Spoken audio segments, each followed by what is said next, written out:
happened 4 times in college football. That's it. You know, teams have played back-to-back, obviously from the end of the season to a championship game, but obviously unique. But I think the biggest thing is for our guys is what we talked about. You know, in week 15 of football, this is what you prepare for. This is what we said. One goal at the beginning of the year. Don't talk about it all year. Just kind of hit it for camp, and it's to play for championships. And this opportunity, I kind of remind them that 95% of college football will trade places with you. You know, and to have this opportunity, whether it's on the road or at home, obviously on the road, but to have this opportunity to go and to play for a championship is what we work for, and we're excited about it. Obviously, it's very intriguing. Obviously, coming back to back, playing the same team, but it's also difficult in some ways too. Not that last week didn't end the way we wanted it to, but I think even as a coach and as a player, both of it, I know it's a championship week, and everybody say, how could you not be, incredibly excited? Week 2 of doing the same thing over and over again. For coaches, it is unique because it's, what do? You go back and you break down different games. You break down this game. How much do you change? What do you change? We got to do some different things. Whether that's defensively playing more 4-man front than 3-man front. Just do something, but you also don't want to do too much. And I think that's the unique thing about us as a coaching staff, and then the players the same way. You're seeing a lot of the same things for the second week, and almost like a bowl game. By the end of the preparation for a bowl game, it's like they're bored. They just want to go play. Not that anybody's bored and going to do a championship game, but just the monotony of sometimes the same things over and over again, same plays, is quite unique. So this week is obviously exciting, but unique and different just because of the situation of playing last week. Questions? Does it change anything seeing their speed in person, live, for the first time, and now being adjusted to it? It gives you a better true indication, because what you see on film is not always what you see, and I think that we've kind of said that all year. Obviously, these guys on film, it wasn't hard to see the speed, but sometimes you try to tell guys, hey, they're going to play you different because of where we are and what we've done. They played this way all year, but I think you get a better grasp, you get a better understanding, you get a better respect, I think, on both sides of the football. And it's not just speed, it's also physicality. I think that, I'm not saying that we didn't expect it, but they were much more physical, I think, defensive line-wise, offensive line-wise, than maybe even you could assume just by watching the film. Is there a confidence boost being in that game and knowing how close it was, even up to the end? Now they go back and play them again, they realize they can. I don't know. I've said this a few times. Some people, they say, "Hey, does your defense get more confidence when you're off?" We don't lack confidence, and I think that as a coach is just one of those things that you look and you see, and you got an idea of what is your team has and what your team needs. And when people say that, I say, "Oh, you know what? Sometimes you're right. Sometimes it can give you a boost of confidence." This isn't a crew that lacks confidence, and that's not the same as the crew from last year, and it won't be the same as the crew next year. But it's not a crew that lacks confidence. I think it's a little bit more of a understanding of what it is that they need to do and to do better, more than it is a confidence boost either way. You know who your starting quarterback's going to be? What's that? You know who your starting quarterback's going to be? Yeah, we'll have one. Desmond Ritter is our starting quarterback. He's been our starting quarterback for 2 years, and that's who we are. That's what we do. Obviously, last week was a unique situation, but it doesn't change what Des has done to get us to this point. Is there a chance that we can see both quarterbacks in this game? Yeah, I mean, if a guy twists an ankle, you always got to have an opportunity to see the other guy. And I think those are the things. It's not it's not back and forth. It's not an open competition by any means. I think what it done for us is gave us some confidence in the things that we're doing. That no matter what the situation is, that 22 guys we talked about all year, that normally doesn't apply to the quarterback position, but right now it looks like it could apply to the quarterback position. But that's not the plans to be able to kind of switch in and out. That's a unique position, and you got to believe in whichever if the Des is out there, that he is our guy, and you don't want to look it over shoulders. Does that give you guys any benefit that Memphis hasn't seen? You have to ask them. Yeah. I don't know. I'm not the one that's preparing for it. they've seen a lot of film of Desmond Ritter. They know what he can do. So maybe they don't know, because they didn't get to see it firsthand. How fast is he, or how strong is he, or whatever. But I don't know. You have to ask them. How do you guys balance maybe adjusting the game plan versus staying true to, sort of? I don't know. It's unique. I've never done it. This is one of those kind of uncharted waters. You try to ask people how they do it. Obviously, the NFL does it every year, not back to back usually, but they play somebody in the same team in the division twice in 1 year. So, I think the biggest thing is even with the extra time, you got an extra day. You can't do too much, and it's not too much as a coach because coaches can do a lot. They can work, but challenge them to say the biggest thing you got to do is make sure you know what you're not telling them, because even though you've had 2 entire weeks time to look at them and then time to step back and reevaluate and things like that, they're still 18 to 22. They still got this much that they can remember and see in order to play really fast and react really quick. So I think there's more on the coaches' plates to say, okay, maybe we have a better idea of this, and this, but what are we going to do and what can we handle? Have you reached out and talked to NFL coaches or anybody about?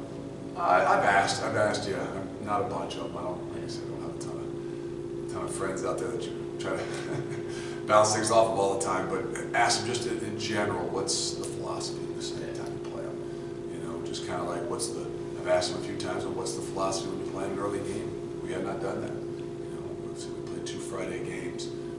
So in some ways, some similarities to what it is that they do. Obviously, in some ways, a different game, but never back to back. But a lot of things I would have assumed hold true. What makes their special teams such a challenge, and what would you like to do a little differently this time around? Well, we're pretty darn good other than the opening kickoff, really, to be honest with you.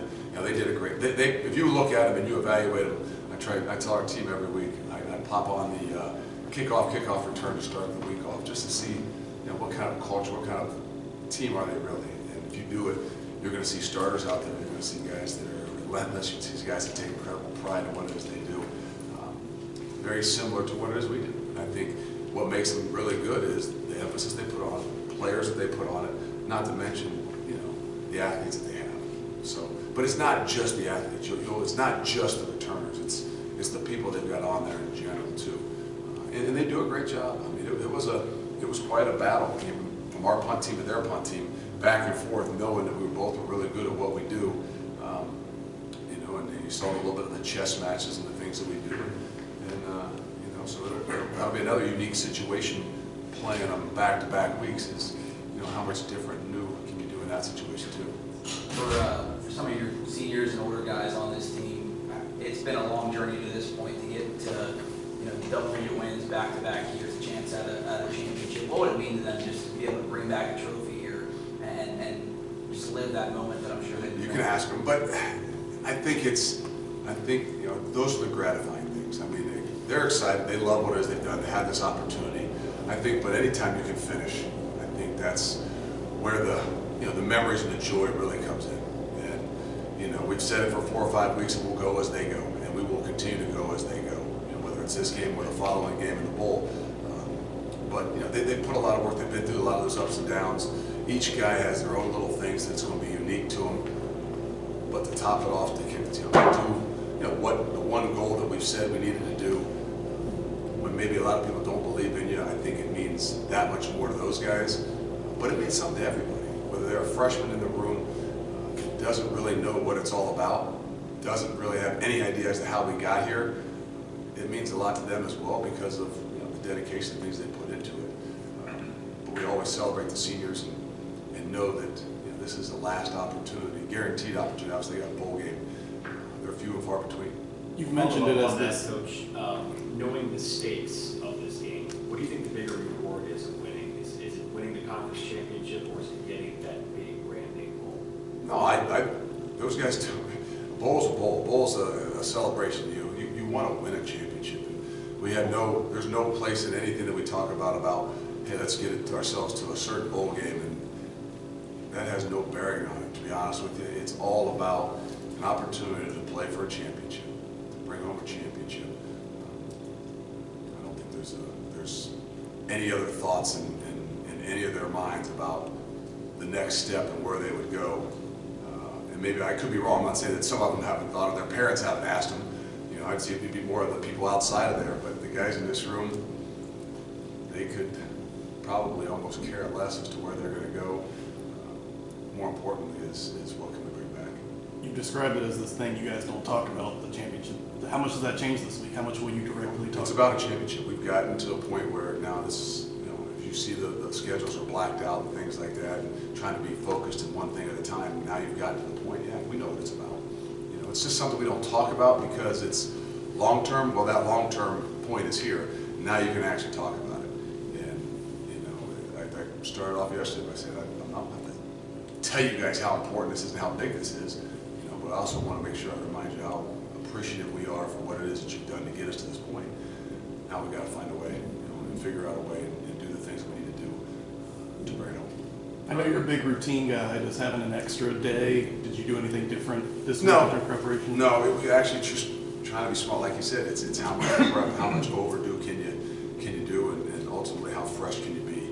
So you know, we were smart, hopefully, you know, giving them Saturday off, let them rest a little bit and get treatment, things like that, and then get rolling back into what we're doing. But there's a balance in all of it, and there's no exact science to it. I think it's a lot more of a feel for what it is that your team has and what your team needs. How have you guys managed to overcome all the injuries to keep players that get to 10-2 2 straight years? It's been more difficult this year than last year, I would say.